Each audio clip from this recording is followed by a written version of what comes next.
বিসমিল্লাহির রহমানির রহিম। জিয়া প্রবাসী ফোরাম ৩ নং ওয়ার্ডের সকল সদস্যদেরকে জানাচ্ছি আমার পক্ষ থেকে শুভেচ্ছা এবং অভিনন্দন। আমরা জানি বাংলাদেশে সবসময় প্রবাসীদের একটা অবদান আছে। দেশের জন্য প্রবাসীরা সবসময় ভূমিকা রাখে। দেশের যে অর্থনীতি আর অর্থনীতিটা বাংলাদেশের অর্থনীতি সবসময় সচল রেখে এসছে, সবসময় উচ্চ পদে রেখে আসছে প্রবাসীরা। দুঃখজনক বিষয় হলো স্বৈরাচার সরকার বিগত ১৬ বছর আমাদের সেই প্রবাসীদের মাথার ঘাম পায়ে ফেলা সেই টাকা আত্মসাৎ করে আজ পালিত। বিভিন্ন নেতাকর্মীরা, আওয়ামী লীগের নেতাকর্মীরা গত ১৬টি বছর ধরে প্রবাসীদের টাকা খেয়ে এখন বিভিন্ন দেশে সুইস ব্যাংক সহ বিভিন্ন ব্যাংকে টাকা নিয়ে তারা আত্মসাৎ করে। বিভিন্ন দেশে তারা বিজনেস পার্টনার করে। আজ তারা দেশের বাহিরে, দেশের যে কিছু হোক না কেন তাদের কোনো কিছু যায় আসা যায় না। স্বৈরাচার সরকার বাংলাদেশকে উন্নতি করে নাই, উন্নতি নামে ক্ষতি করেছে।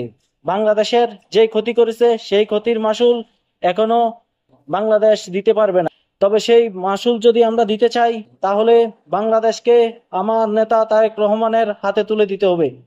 আমার নেতা তারেক রহমান বাংলাদেশকে যদি আয়ত্তে আনে তাহলে বাংলাদেশের উন্নত এবং বাংলাদেশের অর্থনীতি, বাংলাদেশের যেসব বিষয় দুর্নীতি হয়েছে সেগুলাকে আয়ত্তে আনতে পারবে একমাত্র কে? আমাদের নেতা তারেক রহমান। বন্যেরা বনে, শিশুরা মায়ের কোলে, তেমনি বাংলাদেশ তারেক রহমানের অধীনেই বাংলাদেশ সুরক্ষিত থাকবে। এই জন্য আমরা সবাই মিলে তারেক রহমানের হাতে বাংলাদেশকে তুলে দিব ইনশাল্লাহ। শেখ হাসিনা সরকার আমাদের নেতা কর্মীদেরকে অনেক জুলুম নির্যাতন করছে বিগত ১৬ বছর। আমরা সবাই এই জন্যই, প্রায় অর্ধেক মানুষ এই জন্যই প্রবাসে আছে। যে অত্যাচার, আয়নাগর থেকে জেল, হামলা, মামলা, নির্যাতন সবকিছু সহ্য করতে না পেরে আমরা প্রবাসীরা এখন প্রবাসে আছি।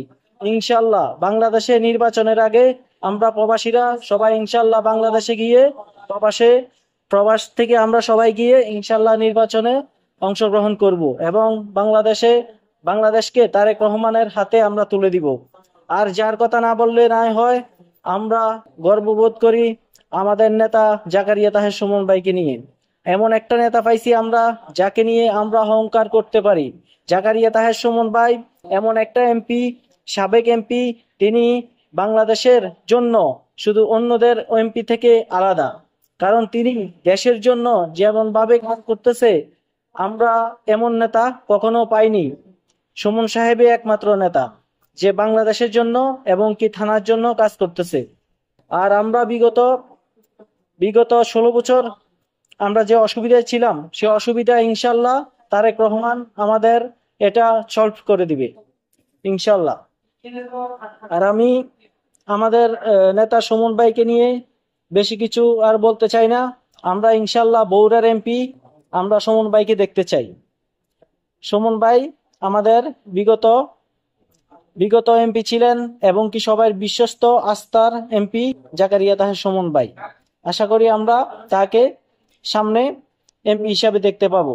আর আমরা প্রবাসে যে আমাদের যে সংগঠন, এটা আমরা প্রবাস থেকে, যারা দেশে যেতে পারবো না তারা প্রবাস থেকে বাংলাদেশকে এবং বগুড়া থানাকে সাপোর্ট করবো ইনশাল্লাহ। তো এই বলে আমার সংক্ষিপ্ত বক্তব্য আমি এখানে শেষ করে যাচ্ছি। বাংলাদেশ জিন্দাবাদ, তারেক রহমান জিন্দাবাদ। সবাইকে আসসালামু আলাইকুম।